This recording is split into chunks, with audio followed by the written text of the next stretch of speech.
Hey guys, welcome back. My name is Holly, aka Scorn the Barber. I'm here with my good friend Pipo. It's Pipocoolhands, and he is the owner of In The Kut. He owns 2 locations, and it's In The Kut with a K, not a C. But I'm so thankful that you met with me today. He's one of my mentors, one of the reasons I switched over from cosmetology, being a hairstylist, to the barbering world. And he was just like, just do it. And I'm like, I don't know. He's like, you'll be fine. But yeah, I'm just so thankful that you're meeting with us. I don't really even know how you got started doing hair or how In The Kut got started.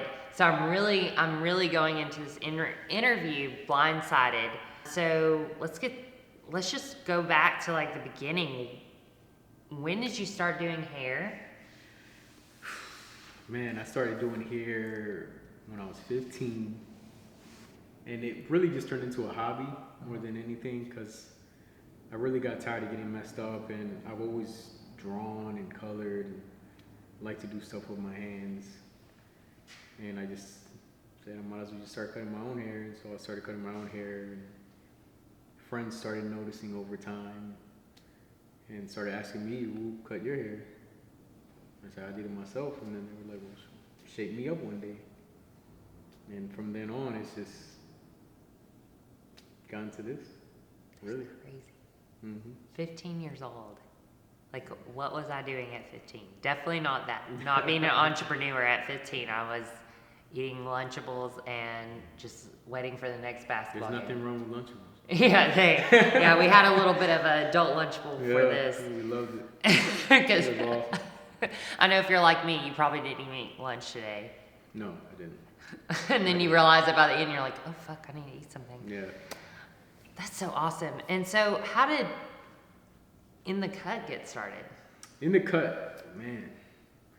So for me, In The Kut was just always, when we were back in the block hanging out with friends, it was a thing amongst us friends, like, hey, we're in The Kut, pull up, hang out. This is where we're hanging out. So whenever people pulled up, it's just like, yo, pull up to In The Kut, we're in The Kut, just hanging out, like in the corner of the street, like just in the block. So the neighborhood people would just hang out. And so that's pretty much just how, when people hung out outside, at least. I don't know. So you'd just be cutting hair outside? Yeah, in my garage or outside in the porch, or I would go to their house and cut right there on the porch and just cut their hair and then say, hey, we're over here, just pull up. That is wild. What were you charging them? Nothing. Couldn't charge people that I was messing up. But you probably thought you were balling. Yeah, I thought it was decent. You know? So when did you decide, like, hey, I need to go to barber school? The funny thing is, I went to college and I wanted to be a PT. Oh, I got in a bad car accident actually at one point, and I've always liked working with my hands, and I've always wanted to help people. I like the social aspect. I couldn't be behind a desk all day. Yeah. I'm too antsy for it. Mm-hmm. And when I went to college, right before I went to college, and what really motivated me to become a barber fully, I had a barber. His name was Twan, and he brought me in out of nowhere. I don't know why he did it. I was just like, man, I like cutting hair. He's a dude from Chicago, and he opened his books up to me. And the aspect of, or just seeing that, like, man, there's a good avenue, there's a good career path here. Yeah. And it's something I like to do. I like working with my hands, I like socializing, I like goofing off, I like talking to my clients. And then he started showing me back, I was in high school, 2005, 2006. He was making $1,500 to $2,000 a week. Then? Back then. Oh, wow. And then he started showing me back then, before Instagram was huge, he had posters and magazines, and he had his cuts. So that was like their Instagram back then.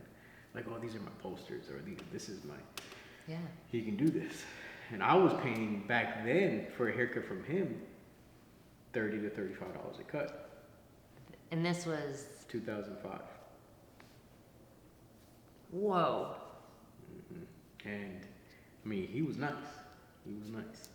And he kind of just very open with me. Just, this is something you really want to do, do it. And his story lightly is that he came, he went to jail, he got locked up for a while, came out, and he really focused on his career. So whenever he heard somebody kind of doing something that he did, he spoke passionately about it.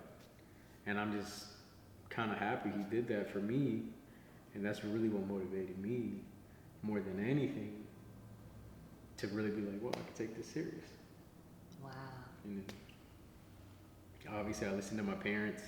Yeah. Did the college thing. Did horrible. With the college. It's not a good thing. And but even when I was in college, I was cutting hair. That's really how I paid for my food. That's how I paid for everything. Anyway. That's so wild. Because that's what I did too. I was at Judson College, and anytime we had like a formal event, I was doing like the girls' hair, and then we had MMI, which was across the street. It was a military institute college, and they needed haircuts, and I used to help my mom cut my dad's hair. And when he passed away, we still had his clippers. So when I came home, I said, "Mom, these guys need a haircut, and we're in the middle of nowhere." And they said they'd give me $5 if I just buzzed their hair because they didn't have clippers. Yeah. And so I remember sitting in like the student hall just cutting their hair for like $5. And one of my like sweet mates was like, "Hey, you should do this." Yeah. And I called my mom, and I was like so scared. I remember being so scared. I'm like, is she gonna be mad at me? And she's just like, I just want you to have a career. I just want you to be happy. I want you to be able to take care of yourself. And she's like, I really think you'll do good at this. Yeah. It's so funny, like how you said that, because like college was such a struggle for me, and it wasn't because like I wasn't smart, but like I'm dyslexic. No, me like too. really bad. Yeah, right? Right? Yeah. So anytime I have to write like a formal email for the business, Yeah. like I get Justin to do it, I freak out, and Justin understands that. And it's not because I just feel dumb. Like I posted a YouTube video, the last YouTube, and I spelled realized wrong. And then I had to go back and I had to fix it. And it's like I'll get chicken wrong and kitchen wrong. And it's not that I can't read, it's just like I see it, and then someone will bring it out to me, and I'm like, oh crap, yeah, it is. And so, I went through school just feeling like a dummy and illiterate. And when barbering in this world came out, I started to feel like, oh, I'm somebody. Oh, I matter. Oh, people sitting in my chair that actually want to know what I think about certain things, or they come to me with their issues. And it's just such a blessing to be able to work with my hands, because I don't know, like I couldn't, like you said, I couldn't be in a cubicle all day. But one thing unique about you, and how I met you through a mutual buddy of ours, Manny, who used to work for you, and now he owns Live Label. I followed him through social media, and I've always was so interested in the barber world. This is when I started like wanting to get away from cosmetology, but I was so scared to do it. And I was like, oh, his work is so good. Oh, he's so young. I don't know how he's doing so well. And Manny was like, oh, just come to In The Kut. Like, my boss won't care. Just come sit. And I think before I came, I met you because I was trying to think on the way here, driving to your shop. I was like, when did I meet Pipo? Was it how did I meet Pipo? And I think I had like a short haircut, and you came up and you asked me about my haircut when we were at Gold's. And I think I met you at Gold's, and you said, oh, I'm the owner of In The Kut. And then I said, oh, Manny works for you. And you're like, yeah. And then you're like, you should come by the shop one day. And eventually I had to come, and then I remember going to Eaton at Rain with you and Manny after y'all got done. You're like, oh, come eat with us. Don't go work out. Yeah. Come eat with us. Because I was going to go work out after that. And y'all are both just like spoke so much positivity, and just a stylist that really didn't know how to cut hair. I feel like I'm still learning. We'll still be growing. And it was just, you've always poured positivity to anyone. And I think when I was talking to like one of my guys that works at my shop, Nate, I was like, yeah, he's like, what are you going to talk to him about? And I said, well, you even know who he is. And I was like, he's kind of like everybody's cheerleader in the community. Like, it doesn't matter what someone's post, I go and see, and you're like the first person to be like, oh, that's fire. Oh, good job. And like I really appreciate that because like a lot of us do look up to you, and like when you comment on our stuff, it makes us feel good, or like you're really helpful, and that's really nice because a lot of people that are as good as you are they're ego driven, and they're not like that, and you have zero ego. I've never known, like, you have zero ego, and you are so humble, and you are so kind, and I've seen how you've run your business, and, like, I try to think, anytime I make a decision, even Justin has never met you, and we're like, oh, what would people do? Like, how does people run a shop? And I'm like, I love how you take care of your people, you care about them. When COVID happened, like, you didn't charge them, and other shops were charging. Like, you truly care, because I think you put God, family, business. And I think that's just how it has to run, whether you're religious or not. Like, you have to put your family first. You have to put whatever your belief system is first, your family, and then your job. Yeah. Or it's just not going to work out. And I really think you model that so well. I appreciate that. And I appreciate you. Like, I think I wouldn't be where I am today if it wasn't for the way that you live your life. And that's one of the reasons, like, I want to talk to you today is like, yeah. Wow.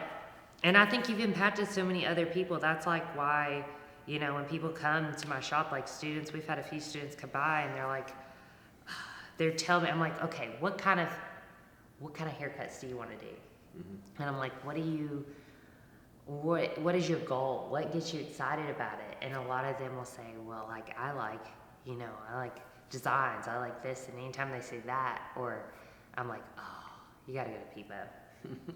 I was like, you got to go to Pipo. And you've figured out, you've only been open here how long? In this location? Yeah. Coming on 5 months. Okay, when I came to visit you, I was like, I want to come see your shop. And when I finally was able to come visit you, I swear there were like 5 walk-ins from the time I was here, and I was only in here for the 30-minute time frame. And your guys are like, oh, I got you. Like, your guys handled it so well. And I cannot cut hair as fast as they can. My appointments are like 45 minutes, and I still feel like I'm running over. But like, you're just killing it, and you figured it out. You're good to your people. You don't have a lot of turnover, and just, I don't know, give us a little insight of like how you run your business and how you decide to run your business, because I feel like you're so unique in many ways, because you know how, like, you're a pretty good businessman to be a barber, because a lot of barbers don't know how to run business. You're very smart. Thank you. And you do it well while you're booked solid. So give us a little insight on that if you can break that down. Oof. I know it's a lot. Yeah, it's a lot. Honestly, this is gonna sound different, but I run my shop the way God intended us to be in life. Yeah. So I don't know who's religious or not, whether you want to be religious or not. If you just take these pointers, it will help. I look at all my guys and I tell all my guys, I'm with y'all 8 hours a day. I'm with you guys more than I am with my family. If we can't get along, then there's gonna be a problem. So pretty much I always tell my guys, like, hey, I don't want to micromanage. If you could do X, Y, and Z, then you're not gonna hear from me. But when you messed up, no, then I'm gonna talk to you and I'm gonna pull you aside. I've had to learn how to find that balance of when to talk and when not to talk. And lead by example. I shouldn't have to tell you what to do because my actions speak enough for themselves. Absolutely.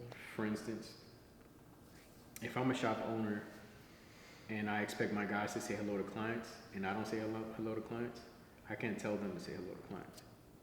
If I'm a shop owner and I'm the busiest barber in here but I never sweep the floor, I can't tell them to sweep the floor. If I'm a shop owner and I decide to only cut my people and not take a walk-in, I can't expect them to push to get more walk-ins. For me, when I run my business, it's always lead by example and nothing else. I stay in my zone. I've actually talked to my wife about this. Worry about you. Focus on you so much that you yourself sticks out so much that everyone else would just follow. Yeah. So pretty much, I always try to give the best haircuts. I try to consult with my clients. I try to be the best that I can. I try to do all these things by example so that when my guys see my success, it's just a copy print. Absolutely. So I pretty much tell them, hey, if you want to make 6 figures, this is what you got to do. And then when they see that I'm doing it, it's tangible. It's not something fictional. It's not me just telling you, hey, you could do this. They see it. And then when they start practicing what I do and how I run, and they start seeing it succeed in their own life, it just naturally makes them fall in line. I mean, I've definitely seen that. Like, seen kids, like, literally barbers that you've taken under your wing come straight out of school and within, like, months already be booked out. So I definitely think you lead by example. It's just, it's crazy to see students. Like, you mean, you take, and I call them, you know, in past videos, I call them hair babies. Yeah. Because you're so fresh, you're so excited, you're like a child, right? When you get out of school and you're just like a sponge, you soak it all in like a child. Yeah, for sure. And you just take all these babies. It's like your calling. I feel like that's what God has called you to do, to take like people that are younger and young in life, because you have a lot of young barbers. I think you had at one point one of the youngest barbers Tennessee's ever put out, right? I didn't know that. Yeah. I have young guys, yeah. I was 19. Yeah. That's, to be 19 and to be making the kind of money that you can make in this industry is insane. At 19, I was not making that kind of money. And I really feel like you mentor these guys and you almost come like, and girls, like you become this like older brother figure, and they really do look up to you. Like, even people that have left your shop, they still come to you for advice. And I think that's really something powerful.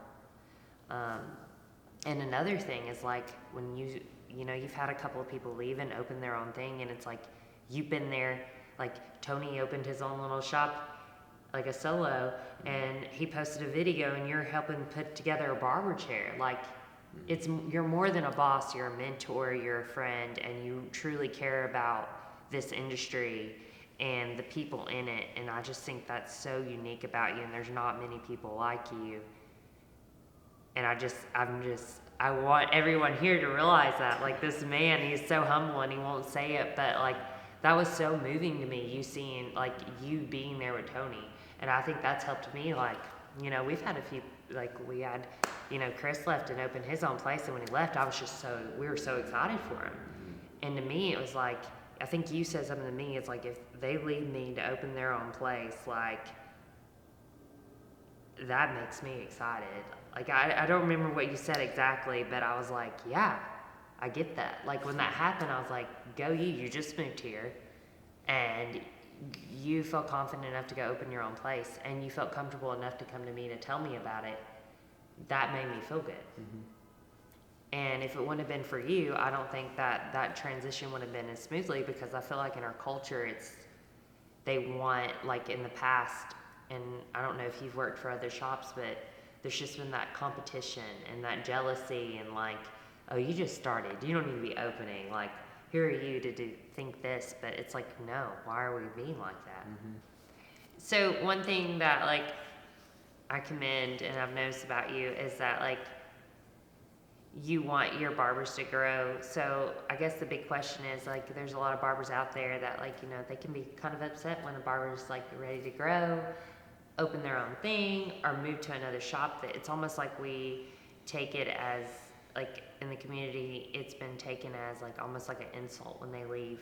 But you handle it with such grace. Can you kind of like go into that and how you handle those kind of situations? Oh man. So pretty much, I've had at one point 3 barbers leave at one time. And at the time I had 7 barbers. So that was pretty much half the shop, if you just take myself out of the equation. And it hit me kind of hard. It was real difficult. I was frustrated because I invested a lot of time into these guys. But then it's okay to have a moment. It's okay to get frustrated. But then I realized, like, at the end of the day, when push comes to shove, them opening up another shop, them going to another location. We've had 4, maybe 5 shops open up out of my shop. And that being said, when you get away from the negative, that's actually a positive. Because at the end of the day, I can actually use that to tell other barbers, like, hey, man, if you ever get to the point that you're big enough to grow and open up your own shop, and I can be a segue to that, that's a compliment. If I can create a platform for you to get big enough to open up a shop, for you to kind of model the In The Kut motto and do your own thing.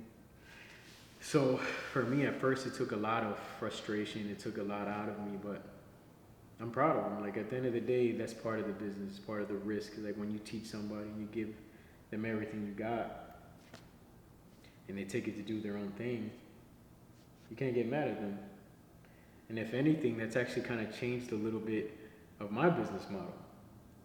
Because of the reasons they left, some of them were negative, which were okay for them to leave. But some of them that left made me actually restructure myself in the sense of, like, how do I say I'm a business owner / I want you to reach your full potential, but then I cap you. How can I create something that makes you want to feel like you keep growing? Because human nature is to want to grow. How much more can I grow? If you take what's the animal? There's an animal, if you put them inside of a little tank, they only grow so big. But you throw them in the ocean, they're like 3-4 times bigger. Oh, turtles. Turtles. Yeah. So to me, it's like, if I'm putting them in a tank and I expect them to keep growing and work harder, but I only cap their income or whatever they think they can do, am I really mentoring? Am I really leading? So pretty much I tell my guys, like, hey, your starting price is $35 for a haircut, $40 for cutting beard. I'm actually more expensive than that. And I tell my guys, if you get to a point where you can create demand and you have a demand that's 2-3 weeks booked up, go up. And then what happens, what's the blessing for that, they don't want to leave because they can keep going. And they keep the motto.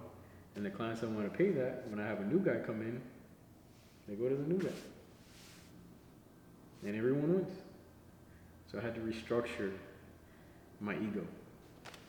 I know you say, like, oh, you're humble, but, like, there was a lot of ego at first, a lot of figuring out how to move around guys and how to not lose my peace. But that's kind of what I figured out. Is just, and now we're opening a second shop where I can say, hey, now you want to promote, I can make you a manager. I can teach you how to do this. I'm going to lower your rent. You help me, I help you. Yeah. And then if I can open another one, who's going to be the manager here? If I open another shop, it might be some other style shop where my best barbers will go there because they can charge 4 or 5 times more. How can I keep creating a platform where barbers feel like this is not just a one level playing field? There's actually steps to this. And it's what's been developing in my mind as a shop owner or entrepreneur of how can I continue to create levels in just cutting hair.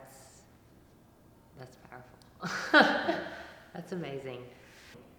I think that takes a lot, and I think you've had to sit back and you've had to, you know, like what you said, you've had to humble yourself.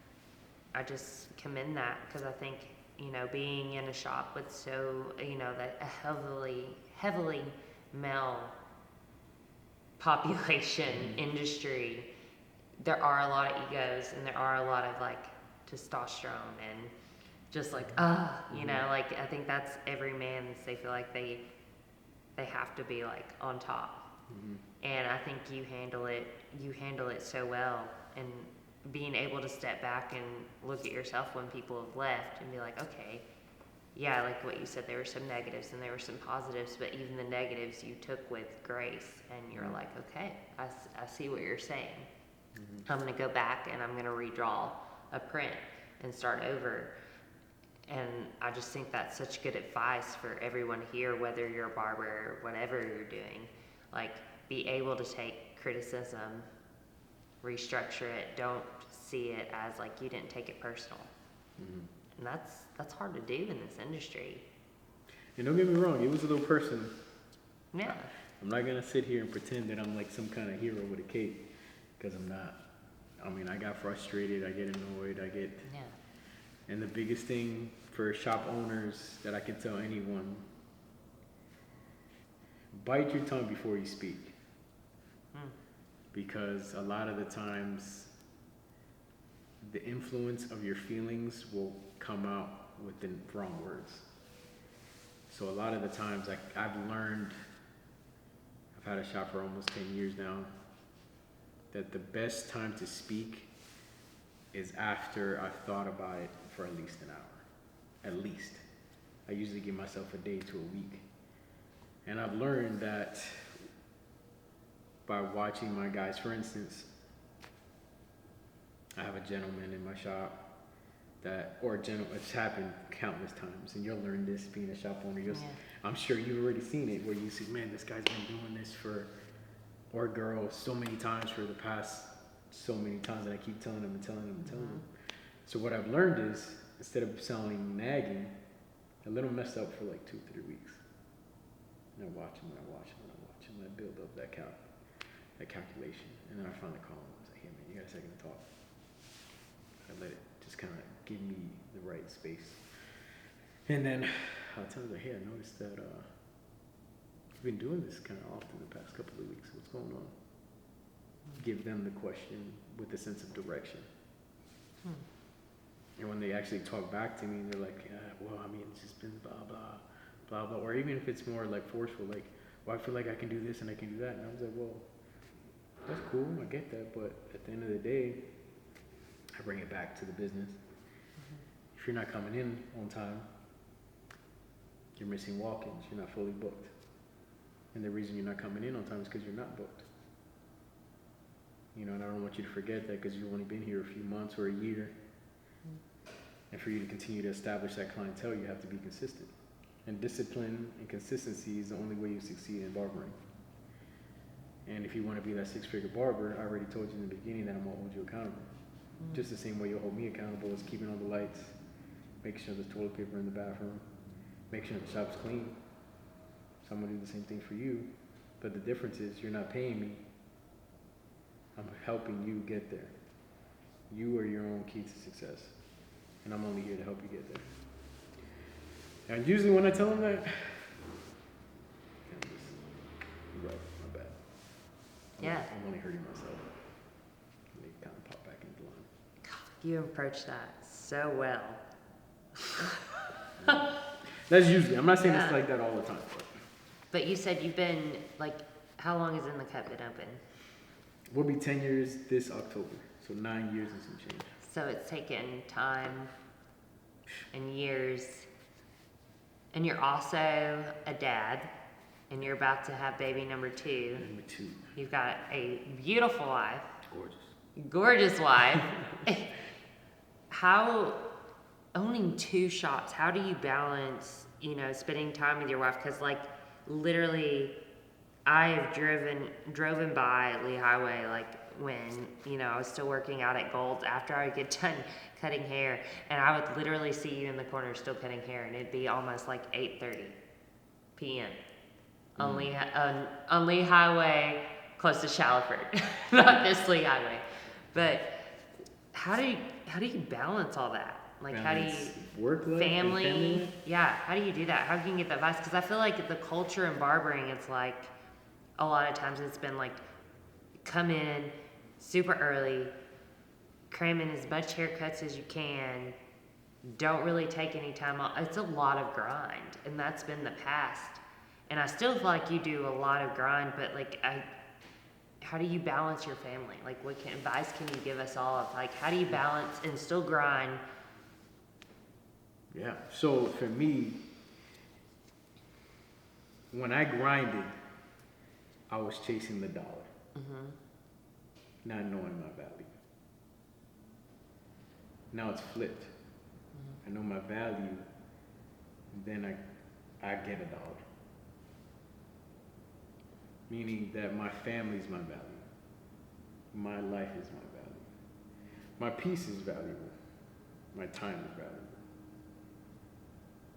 I've gotten to the point now, I'm blessed, that I can kind of choose my schedule, but doesn't mean that I slack. Like you said yourself, I'll stay late. I was the latest one here today. But, and I've had to learn that my family and my business are two separate entities, which is a hard thing to do because a lot of people mix them. You bring business problems home, or you bring home problems to the business. You'll treat your guys bad, or be short with them because you're frustrated with your husband, or me with my wife, or I got an altercation with one of my guys. I go home and I'm a little short with my wife. She doesn't deserve it. Even with my kid, I might be frustrated with I might be a little short with my kid because I might have got frustrated with my wife. So I've had to learn how to develop the fact that like this is separate. So when I started valuing my time, that's when I raised my price. And then the funny thing is that when I raised my price, I got different type of clientele. And the type of clientele, I hate to say it like this, they could usually afford my prices, understand my circumstances, because they themselves are in a similar boat. So when people understand what self-value is, that's why they appreciate. I will pay somebody an extra $200 or $300 to work on my house because I know for a fact they're gonna do it right. Yeah. Than me trying to find the deal because it's a better price and then possibly mess it up.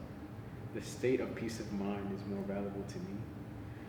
So that being said, when I raised my price and I started doing things, I'm okay with telling a client no now. I'm okay with telling them if, hey, and I've talked to my wife, it's all about communication. I talk to my wife, say, hey babe, if I go work on Sundays, I used to work Sundays. It's like, I'm only gonna work Sundays now. I made a promise to my wife when my kid was born, if they pay me $100 for a cut. Nothing less. So whenever I tell my wife, hey, I'm going in for Sunday, she already knows, like, he's giving me 100. He's like, yeah. Oh, how much is you? Oh, he's gonna at least 100. He's bringing me 3 kids. And she'll tell me, she'll be like, are they all giving you 100? I'm like, yeah. So I established that. For me, like you said, home first. I tell my wife, this is the parameters of my business. How can we make it work for home to not get affected? Once that gets set up, when I told her if I go in on Sundays, I charge 100. If I do a house call, it's 100 to 200. If I do these things that take me away from your families because they're paying me exponentially for my work. If I'm here all day at the shop, I got people that call me last minute. I don't want to be behind all day. All right, you're gonna give me $150 if I'm gonna work you in. All right, and they pay me $150. If I'm gonna lose 15 more minutes, if I'm gonna lose a lunch, pay me for it. If not, I'll get you tomorrow. And I've learned that it's not always okay to say no, because a lot of the times the old ways say yes to everybody. Yeah. But it's okay once in a while to be like, hey, once you create that demand, and you know your value and it's been developed and you're consistent, my guys eventually actually know now that if I tell you I'm booked, I'm booked. There's no, I'm booked and I go take a 4-hour lunch. They see me at the mall when I told you I couldn't cut you today because I was booked. No, I'm at the shop all day. You said it yourself, you left gold, I'm at the shop. Yeah. So, and then when I go home, I don't know if you do this, I always sit in my garage for like 15 minutes. Yes. And I purge all my thoughts. Like, I do a slight little prayer, like, God, clear this, get all this juju off of me. I'm in dad mode now. Yeah. I'm in husband mode. And I let it go. And then after my kid goes to bed and whatever, if I'm frustrated, then I'll tell the wife later, like, hey, man, I had a bad day today. And she'll talk to me, let me know. And that's it. That's the end of it. I love how you said that. Like, you go into, like, you sit in the parking lot, because I think my husband's caught me a few times, and sometimes it's an hour, like, no music, nothing. I just sit there and, like, because it's go, go, go mode all day, and people are telling you amazing things, cool stories, hard things like death and, you know, sickness and losing jobs. And getting jobs, and it's a lot of information, and sometimes like we're like a sponge and we've soaked that in all day to where you're a point where you're just exhausted. And like when you go inside and you've got your little, you know, we both have little kids, and they look at you and they're smiling and they're so excited to see you, and it's really not fair to give them that type of energy back. You know, like that excitement, like I love you. And if you can't bring them, you know, my mentor, Roger, I spoke to him last week, and he says he keeps a gallon jug in his car. And he said he has it full, half full, and empty. And he's reminded he had to do that because he was reminded that if he didn't bring anything home, then he couldn't bring anything home to his wife or himself. And so he always remembered that. And I think that's so important and so powerful that, you know, you do that as a barber and a successful barber of two businesses, that you're able to balance that. Real quick, as we wrap up, is there any, like, if you are talking to a new barber that may be watching this, or a new hairstylist that was like me when I met you, that is loving the barber world but is so scared that they're not good enough or they can't make it, because I mean, you can look at your Instagram and your guys are good and it can be intimidating. What advice can you give to them to get there, or how can they be in your shoes? What I tell people all day: discipline and consistency. That's it. That's the biggest thing. And a lot of people might be like, oh, I'm consistent, but what is your consistency? Like I said earlier, when I tell my clients I'm booked, they know I'm booked. They can go on my page, you know, my Booksy or whatever booking app you use, and they can see like, oh, he's booked. They know that my consistency is I'm gonna work you in, I'm gonna do the best I can. So, and discipline comes along the lines of when you finally start making a little bit of money and you're finally starting to build a rep, you don't slack off. You get up in the mornings when you don't want to. You deal with the clients that you don't want to deal with sometimes. You deal with the walk-in that might be a jerk to you that day because they had a bad day. And you still cut their hair and try to be in a good mood. And try to continue to push and push and push to be that guy. So yeah, consistency and discipline are the biggest things that I would say. Because anything that you do consistently is gonna make you great. And anything that you put your mind to, which is discipline, and continue to do it and get up in that morning, I mean, that's it. Sounds easy, but it's really not. It's probably the hardest thing you can do. Well, one thing too that, like, I agree with all that. One thing you did tell me, like, we were talking a little bit about business, and, you know, and you said something, we were talking about marketing and different things, and you said that you've given a lot of free haircuts. Oh yeah. Like, can you kind of elaborate on that too, like how to build? And you said something really good, and I just want them to be able to hear it. So what I did at first, I would go pick up people. I remember when I was cutting in the garage for $10. I wasn't charging anything back then. And I would be like, hey man, I come through. And he's like, man, I don't have a car. And I say, all right, well fine. If I come pick you up, you're gonna have to give me 2 more clients. And I'll pick you up. And then so they'll find 2 more of their friends. I'll tell all my clients, I tell all my guys, he's like, make your customers work for you. And they're always like, what do you mean? He's like, tell your customers, if you want more clients, tell them I'll give you a free cut if you bring me 1 client. That 1 client brings you another client, I'll give you a free cut. Eventually, that 1 friend, the way I sell it to them, you can have free cuts for 6 months. And that's how I sell it to them. And the more clients I get, and the more and the more and the more, eventually they're gonna run out of friends. So I need their friends to go find me friends. So this is actually a class that I've taught bunches of times. I said, there's close to 400,000 people that live in Chattanooga.